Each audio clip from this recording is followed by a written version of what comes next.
Okay, welcome back. Today we will learn how to do the short method, right? We learned how to do the truth table method, and I'm going to do it one more time just to show you with a simple argument. So then also I can explain why we would do or how we would do the short method by first looking at the regular method. So we'll do that first, and then we'll do the other version. Remember, the main reason that we do the shorter version is because when you have two variables, that's fine. There's just four possible worlds. But when you have three variables, then all of a sudden you have eight possible worlds. And if you have four variables, then you have 16 possible worlds. And that doubles every time you add a variable. Right? And then you can't be sitting there filling out this entire truth table. Right? That would be way too time consuming and annoying. And so there's a quicker way to do it. But we always start doing the truth table method because that allows you to visualize all the possible worlds, and that allows you to see the different patterns, and then to know the pattern you're looking for is all true premises and a false conclusion. Right? You're looking for the gremlin, because if it has a gremlin in any of the possible worlds, that means that argument, it's possible for the premises to be true and the conclusion false. That makes it invalid. Right? So it's kind of nice to look at all the possibilities explicitly, like really take a look at each of those worlds. But once you become a veteran gremlin hunter, right, then you can do it a little bit quicker. You have a quicker technique, and especially if you have to do like 8 worlds or 16 worlds or 32 worlds or 64 worlds, right? Then you don't want to look everywhere. You just want to look where you know the gremlin's likely to be.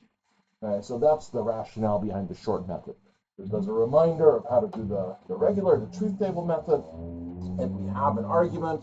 Let's just do a modus ponens just to make it easy. Or let's do one where we find a gremlin because that's more fun. We'll do affirming the consequence, right? Where the second premise says Q is true, right? And this is the consequence of the conditional. So this argument format, and you then conclude therefore P, that's called affirming the consequence. Everyone should know this at this point. Okay? If you don't know that, then you're way behind in the class, and I don't know what to do. We have the book. Uh, I definitely know I explained everything in great detail slowly so that you could get it. So hopefully that doesn't apply to you. If it does, I don't think it's too late. You can catch up, but it just means it's a warning, right? That you're behind a little bit. You should definitely know at this point that this is affirming the consequence, right? And that's an invalid argument format. So it's one of those ones you should just be able to recognize. But at the same time, I could also still ask you, do a truth table to figure out, to prove that it's valid or invalid. Well, you know it's invalid, right? So let's do the truth table method first, right? And the game is spot the gremlin, right? So first row is going to be pretty easy. I always start with the easy ones, right? I start with premises or conclusions. They are just simple variables. It just makes it easiest that way. Um, because then right away I can just say, okay, P is true, and I can circle that, and Q is true, and I can circle that. And remember, the circle means that's the truth value. Truth value means is it true or false? That's the truth value of this whole premise, right? And this is the truth value for this conclusion. I could put a T under this P over here and a T underneath the Q here. I could do that to remind myself, right? If I'm getting confused, if I just know that I'm in this world, then I know that P is true and Q is true. But I can't circle them because here, this whole premise is a complex statement. Right? So I want the truth value of the whole statement. And that truth value is always going to go underneath the connective, right? Or underneath the operator that we're using, not underneath the individuals, right? So here they're just by themselves. So when I figure out the truth value, whether it's true or false in this world, I can circle it. Here, I got to wait a second. I got to try to remind myself, when a conditional has a true antecedent and a true consequence, does that make the conditional true or false? Well, you should know another one of these things you should know by now, right? The truth table for conditionals, you should know what that looks like. And you know that a truth table for conditional, it's only going to be false in world 2, right? A conditional is always true as long as we don't have a true antecedent and a false consequent, right? So that's what would make it false. But here we're in the first world, and in that world, this conditional is true, right?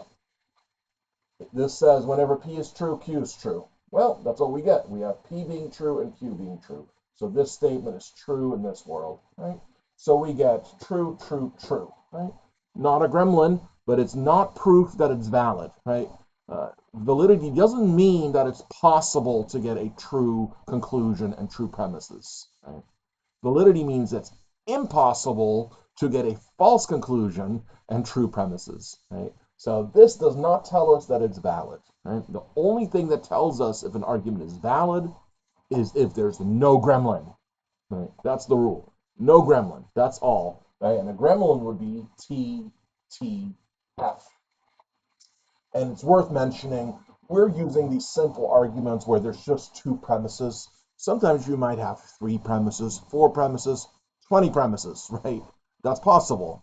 And in that case, the gremlin would have this long tail, right? The gremlin, you would still need every single premise to be true and the conclusion false. That would be a gremlin, right? That's the only instance where we have a gremlin, and that's the only pattern we're looking for. The pattern where every single premise is true, whether there's one premise or two premises or 200 premises, right? Every premise true and the conclusion false. If that's possible, then the argument is invalid. But in this case, we just have two premises, right? Okay, so that's in world one. Let's look in world two. Well, there, P is true and Q is false. So circle those. That's what I like to do anyway. You can have your own technique, right? The book doesn't really go into much detail how to actually do this and to keep track of things, but that's what I like to do. And notice I circled this because now I have the truth value of the whole conditional, right?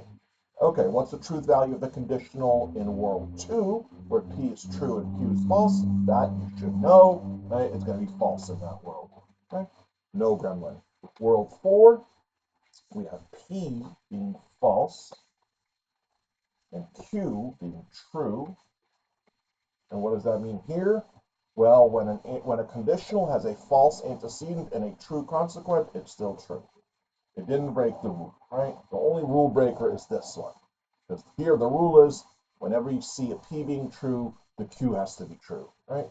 Well, this is the only one where you see the P being true and the Q being false. So in all the other ones, it's going to be true. So now we spotted a gremlin, right? Here's a T, T, F, right? Gremlin. So that means the argument format is invalid, and you don't even have to do the last one. Once you've spotted a gremlin, it's over for the argument, right? You know then that it's invalid no matter what. There's no coming back from a gremlin, right? So we don't even need to fill out the fourth row there, right? It's just not necessary. But now, here's how we get to the idea of the short method. Okay, look, this world and this world, we already know just by making this conclusion true, because we're in this world right here where P is true, and in this world P is true. So in both of these worlds, the conclusion happens to be true, and we know that can't be a gremlin, right? Gremlins always have the false conclusion, right? The gremlin always, like I said, has this body of true statements, body of green, right, and the head of red, a false head, right? So there's our gremlin, our little monster, right? True body, right? False head. That's what we're looking for. And so it's a little bit like you can imagine the conclusion area is sort of where the gremlin peeks its head out, right? Uh, and so you can, when you go traverse logical space, you don't have to go all the way into the world. You can just sort of check who's poking their heads out, right? This critter here has a true head, and we don't care about those, right? We really only care about the ones where the conclusion is false. Okay, so I made this very messy. I'm just going to erase that. Put it back.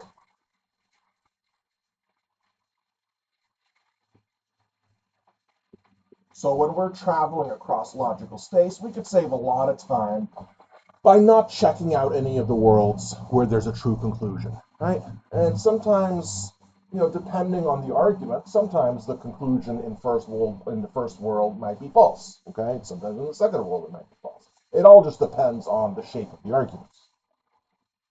For example, if the conclusion had been not P, right, then both of these worlds, the conclusion would have been false. So don't be misled. Don't think that the first two worlds always have true conclusions. No, no, no. That's just because of this argument, right? We'll see other examples where that's not the case. Okay. But the important thing is to remember that really you're just interested in the worlds where the conclusion is false and the premises is true. The premises are true. So keep that in mind. I'm going to keep everything else up. I'll even keep this up because it'll allow you to sort of follow along. We'll still have each of those four worlds to play around with, right? And we know that in one of those worlds, two of the worlds actually, right, uh, P is false, right? So we know there's at least two possibilities where P is false. So let's just assume that we're in one of those worlds, right? Let's just assume that we're in a world where maybe a gremlin is sticking out its head.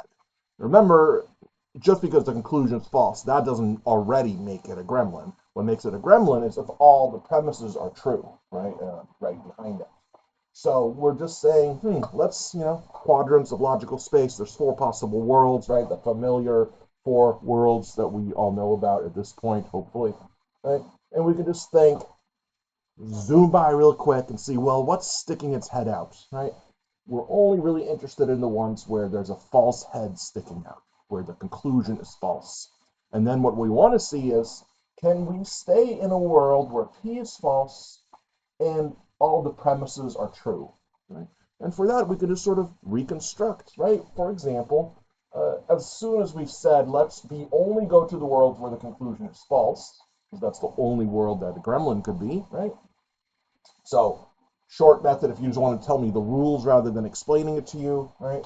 Start like this. If I say use the short method, first step is make the conclusion false. So just put a false underneath the conclusion.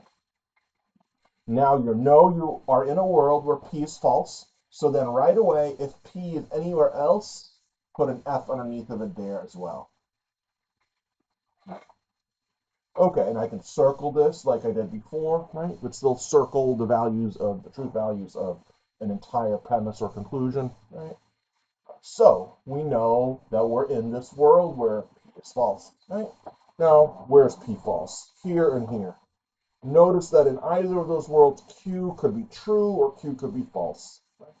Well, what we would like to do is see if we can make all the premises true, right? Because we're trying to coax out the gremlin. We're trying to see if it's possible to get a gremlin. So we're in the world where P is false. So we have a conditional with a false antecedent. And then we have Q. Well, we can make Q true, right? That's a possibility. Q is true in one of the worlds where P is false. No problem, right? There's always a world where P is false and Q is true. So yeah, it is possible to make Q true.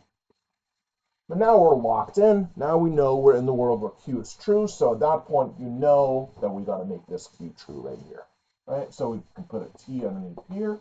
And then we can just think, what's our rule for the conditional, right? Look at your truth table for the conditional, right? It'll show you exactly what the truth value should be right in the middle. If the antecedent is false and the consequent is true, the conditional in that case is going to be true. So hopefully you just know that by now about the conditional, but if you have to, you can look at your truth table. But look what we did. We sort of just worked our way backwards to find the possible world, right? And that ends up being this third world. And we knew that. That's where we found the gremlin the first time, right? That's exactly where we found the gremlin the first time when we did the whole truth table method, right? But now we just did it a lot quicker. We did it much, much more easily, just by working backwards, right? So what you do is, first step, always make the conclusion false, right? And then go and look at the premises and find whatever value you figured out for the variable in the conclusion and transfer it over, right? Because we're locked in the world where P is false. Once we've made P false in the conclusion, then P has to be false in the whole equation. So then we put the F right there. Right? Then the next step is try to make the conclusions true, right? Is it logically possible to do it, right? Are there worlds where you can make the premises true after making the conclusion false?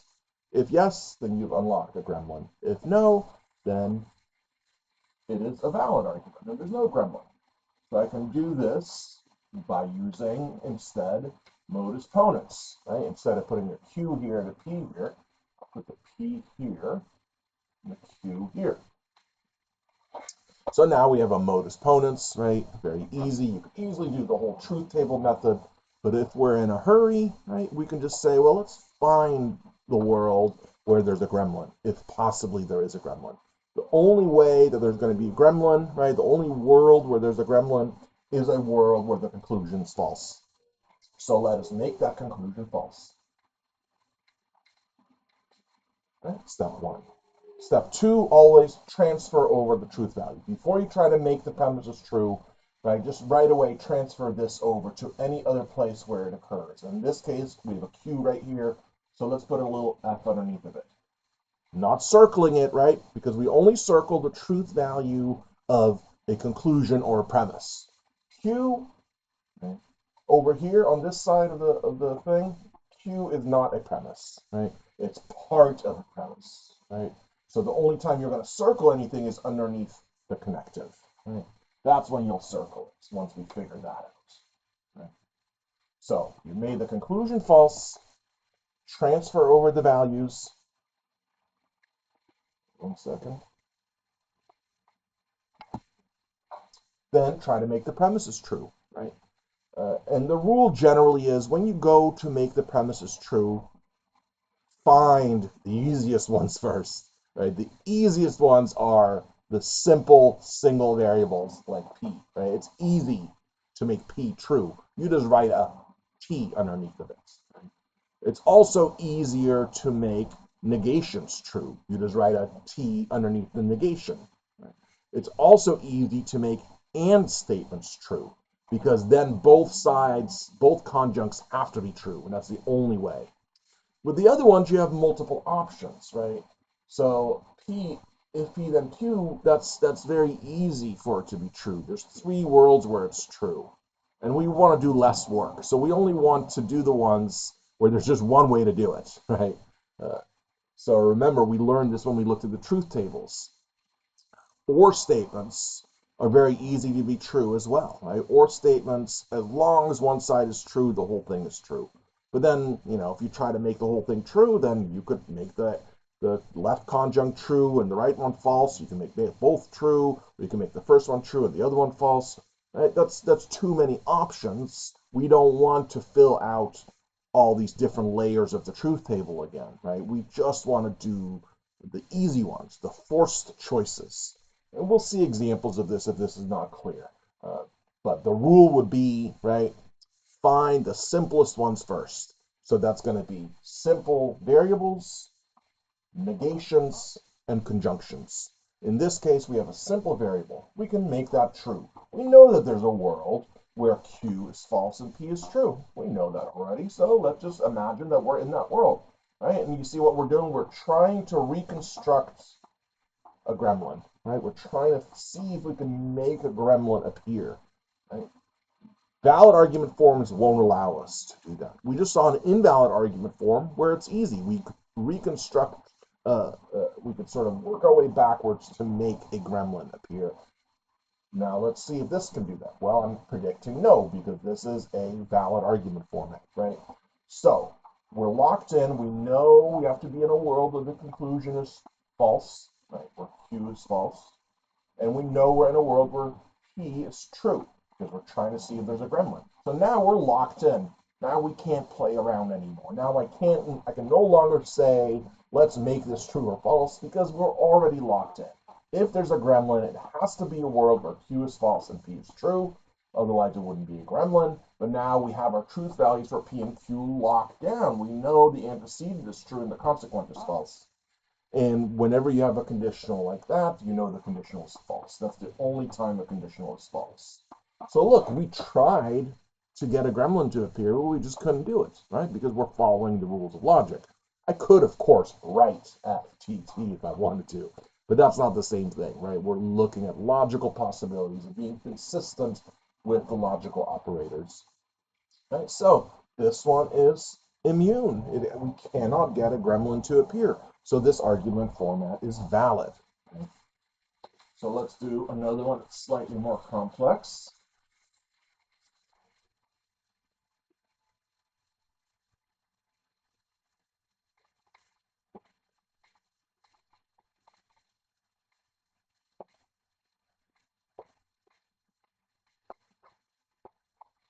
Right now, things are going to be a little bit more tricky because we're using negations, right? So hopefully this will be clear to you, because now we're not dealing with any simple variables in the premises or the conclusions, right? We're seeing complex statements. As soon as there's a logical operator in there, we can call it a complex statement, right? If you have a logical operator that binds two together, then it's a connective logical operator. But in this case, it's not a connective, but it's still a logical operator. So, first rule, right? When you try to use the short method to figure out if the argument is valid, what are we doing? We're trying to see if there's a gremlin. What does a gremlin look like? A gremlin has a false conclusion and true premises. Okay, so let's see if there's a gremlin by making the conclusion false. Well, in this case, the conclusion is not Q, right? So I got to put the false underneath the negation sign and circle that. Now the conclusion, because the conclusion is not Q, now I've made the conclusion false. Right? So we're locked into a world where the conclusion is false. But of course, if the conclusion is false, that means Q itself is true. So now we know we're in a world where Q is true. So remember, the second step after you make the conclusion false, the second step is always to transfer the truth value of any of the variables in the conclusion. And in this case, we have Q, and the truth value of Q is true. So we got to make Q true over here because we're in that row, right? So that could be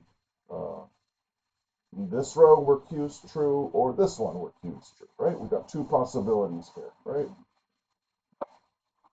So we know we can do that. We know there's a possible world that looks like this. So we're allowed to just, sometimes it seems weird to people that we can just make the conclusion true or false. We're not making it false. We're just recognizing that there's a possibility that the conclusion's false. Right? And we're looking at that possible world. We're looking at that possibility.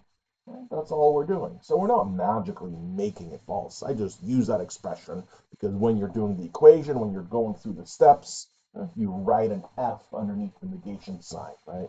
But all that really means is we're going to pretend that we're in one of the possible worlds where Q is true, and that makes the conclusion false. And so once we're locked in, once we know that Q is true, then Q has to be true throughout the whole equation. So we make Q true right there, right? Next, after you've transferred the value of the variable in the conclusion to the premises, right, that's your second step. Third step is try to make the premises true. And the general rule is go for simple ones first. Go for forced choices like single variables like P or Q, negations like not P or not Q, and conjunctions like P and Q. So if any of those appear in the premises, make those true first. They're the easiest to deal with, right? That's just the rule. So in general, if you see a conditional, but right next to it, you have one of those three simple variables, negations, conjunctions, do those with any of those three first. And in this case, we have that. We have not P, right? And so we can make that premise true by writing a T underneath the negation sign. So that means this whole premise is made true. But of course, because not P is true, that's going to make P itself false. So we're trying to get the gremlin to reveal itself, right? We created the false head. We're busy making the true body, right? The true tail. Right? We're trying to make all the premises true while making the conclusion false. Well, we're at the stage now where we're locked in. And we figured out that if there's a gremlin, right, it's going to have to look like this. We haven't figured out if there's a gremlin, but we know if there's a gremlin, this premise is going to be true and the conclusion is going to be false because all the premises are going to be true and the conclusion is going to be false. So if there's a gremlin, it has to look like this. But now we know what the truth values is, what the truth values are of both P and Q. P has to be false in order to make this premise true. So we could put a false right here. And now we're locked in. We can no longer simply write true underneath of it or false, right? We have to now think about our truth table because now we're locked into a world where we have a conditional with a false antecedent and a true consequent. Well, what does your truth table tell you about conditionals like that? Conditionals with a false antecedent and a true consequent are true. Gremlin. Right? You see how we made the gremlin appear? Check something really quick. Okay.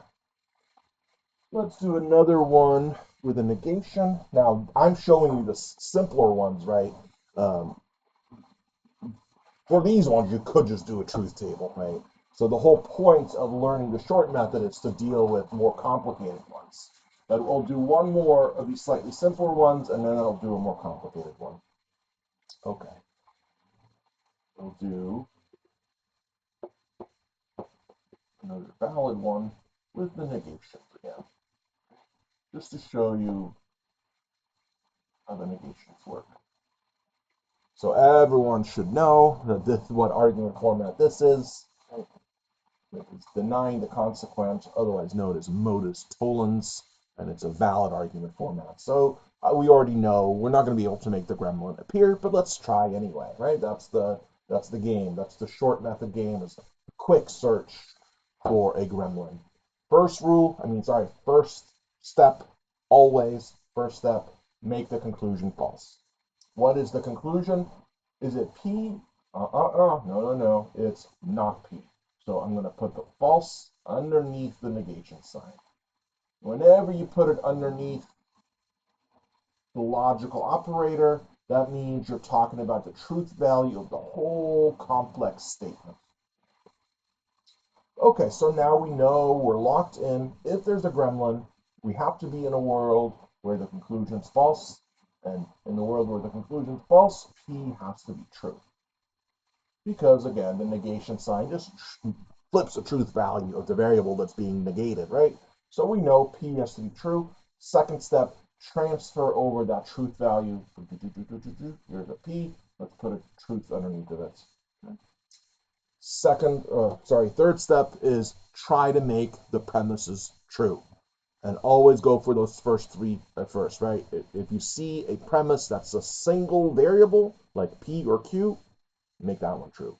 Or if you see a negation, like not Q, make that one true. Or you see a conjunction, like P and Q, make that one true. Right? So keep that in mind. When you go to make the premises true, after you've made the conclusion false and you transferred over the truth value, go for those three first. That'll save you a headache. Can you do it a different way? Yes, you can. You can technically, but this is the easiest way to do it, right? You'd want to do it the easiest way. So in this case, we do have one of those three, right? We have a negation. So let's make the negation true. We're trying to see if we can make a gremlin, right? Okay, circle that. So if there's a gremlin, it's going to be in a world where the conclusion is false and the second premise is true, because of course, if there's a gremlin, every single premise has to be true. So that obviously means that the second one has to be true.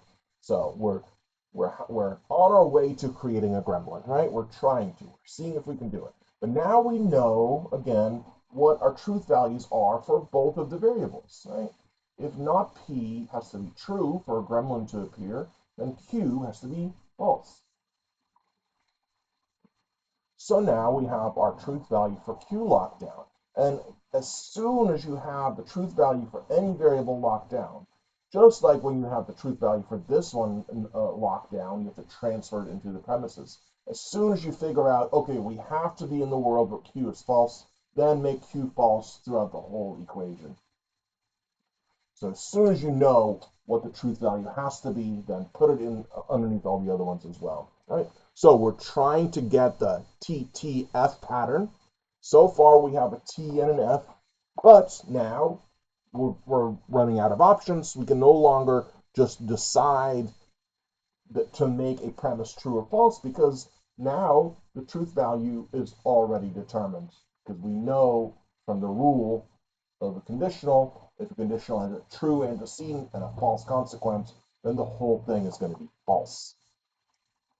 And that's the only thing we can do.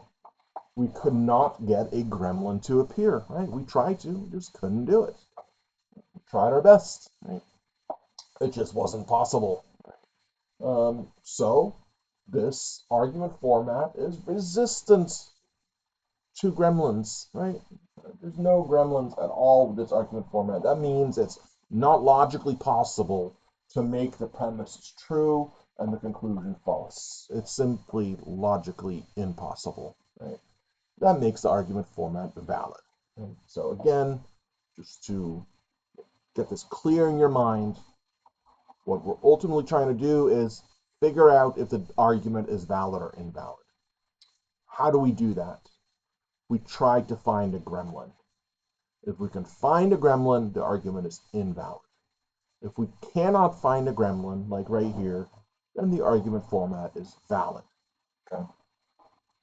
So now I'm going to just erase this and do a more complex one with 3 variables. That's the whole thing, right? Once you have 3 variables, then you'd have to do 8 different possible worlds. I don't want to do that, right? It's as exciting as it is to fly through logical space. It can get tedious after a while. So let's do the short method. This is the one that I wanted to do last time, but I suddenly was like, oh, wait a minute, too many variables. Although, no, I think it was a negation, but this time I'm going to do one of these. Oh, no, I think I did start methods.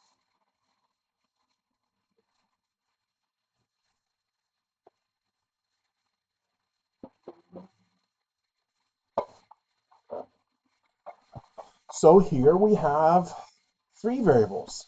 There's still only 2 premises, though, okay? You see 1 comma, right? 1 comma separates 2 premises. Premise 1 is this big, gigantic thing. This whole thing is premise number 1. Premise number 1 is just the Q, right? Our conclusion indicator, there 4, and there's our conclusion E. So our second premise and our conclusion, those are both pretty simple. This is a little bit more complicated, right? Okay, but this is a conditional. Then the rule for the conditional still applies, right? This is the antecedent, and this conjunction here is the consequence.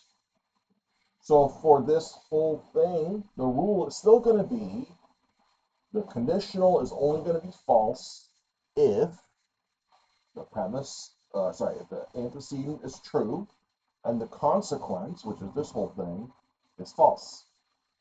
Okay, so notice I put the false right underneath this. And that means I'm calling this whole thing false. I'm saying that the whole consequence is false. So this turns out how it is. If this is the logical world that we're in, then this whole thing will be false. Any other configuration, right? If this is false and this is false, the whole thing is still true, right? That's the rule for the conditional. Or if this is true and this is false, the whole thing is still true as well. A conditional is only false when the antecedent is true and the consequent is false. And in this case, the consequent is this whole big statement here that I put in brackets, right, to show that is the consequent in this conditional.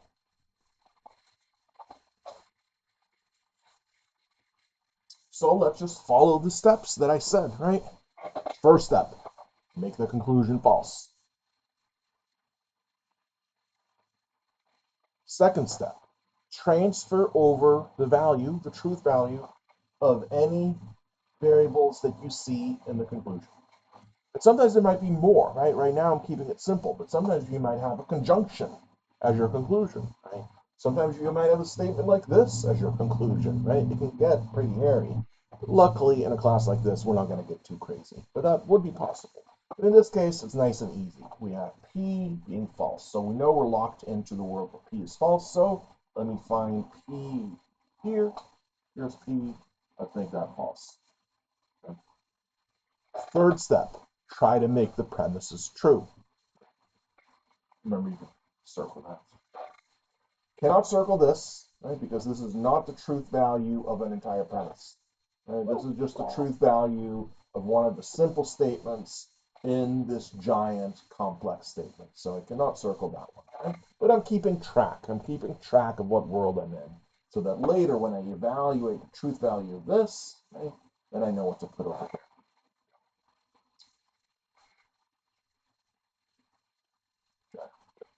Okay, now we try to make the premises true. Right? And our rule for that is always go for single variables like Q, or negations like not Q, or conjunctions like P and Q. Always go for those first. Try to make those true first. In this case, we have one of those, right? Right here. Not here, right? Because this right here is not a premise. So don't be thinking, oh, you said a conjunction, so let me make this one true. No, no, no. We're trying to make entire premises true. This is just part of a premise, so ignore that one, right? This premise is a conditional. This premise is not a conjunction. This premise is a conditional. So we're ignoring the conditional. We usually want to ignore conditionals until last, until after we've figured out the truth value of any premise, any single premise that's either Q, not Q, or P and Q. Right? This says P and another variable, but it is not a premise. So forget that. That's part of the premise. So we've got to go for that one, right? That's a simple one. Easy. Boom. Okay, so now we're almost all the way locked in. We know that Q has to be true in order for there to be a gremlin here. Is there a gremlin? We don't know yet, right? If this is true, it will be. Right? But now we know we have to be in a world where Q is true. So I'm going to put true right underneath the Q. Now here we get to an interesting point. Just like with the truth table, as soon as you find a gremlin, you can just be done. Sometimes you don't have to fill out everything. Sometimes you can just know you're done, because look what's happened here. We have an antecedent that's false in a conditional. Now we can make this thing here false, and the whole conditional will still be true. Or we can make this whole thing true, and the conditional will still be true. And because, remember, I'm just going to show you, just so you can really see it. Truth table for a conditional, what does that look like? TTFF, TF, TF. For a conditional, it's going to be true in every world except for the second world. So look down here. Notice that whenever a conditional has a false antecedent, the whole conditional is going to be true. So really, we didn't even have to really transfer this value over here, right? We're just doing good bookkeeping, but really, as soon as you make this true, and you see that this conditional here has to have a false antecedent, because we already decided to make the conclusion false, then you know that this already has to be true. Boom. This has to be true no matter what the rest of this looks like. Doesn't matter. We don't need to fill all this in, right? Because it doesn't matter if this ends up being, if this whole consequent ends up being true or if it ends up being false. It doesn't matter because the antecedent is false. And for a conditional, whenever you have a false antecedent, the whole statement is automatically true, right? So we got our gremlin, right? This argument format is invalid. And you should actually be able to tell that it's invalid because it is copying almost exactly affirming the consequence, right? If P, then Q. Oh, also if P, then R. Yeah, that's sort of on the side. And then this says Q, therefore P. Well, that just fits the same pattern as affirming the antecedent, the consequence, right? Just because we threw an R in there doesn't really make any difference. So this argument format is invalid because we found a gremlin. Okay. Let me do one more, maybe with a slightly more complicated conclusion.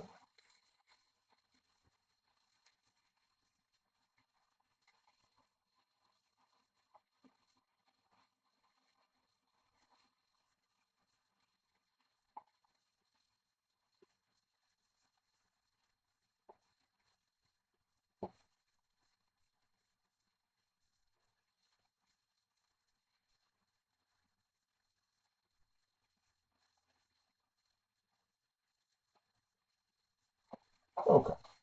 I'm not sure what this is going to look like. I just made this up. So, and every now and then you'll also get an equation where you run into a problem where you do have to do multiple rows. We're going to try to avoid those because we're just doing the most basic version of basic logic. So hopefully we don't need to worry about that. Why do I see a smudge on the screen when I look at it, but not on the whiteboard? Oh, I think it's on the actual screen. Okay. Yes. Okay. So here, this is a little bit weirder, right? Because now our conclusion here is an or statement. There's two variables.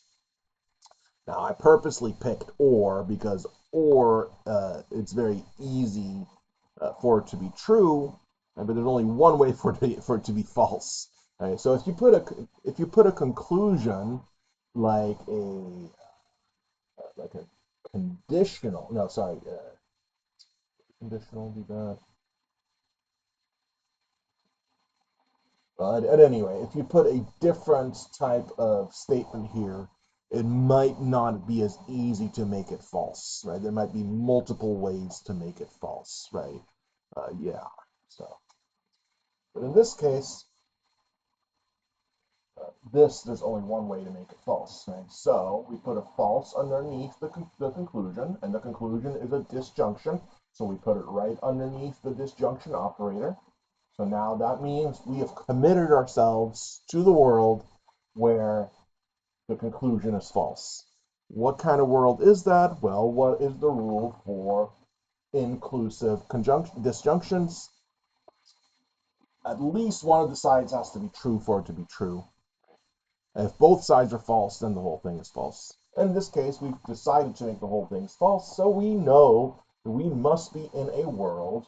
Notice, by the way, I only did two variables to do this, but I mostly just wanted to show a conclusion with multiple variables in it. That's why I did this one.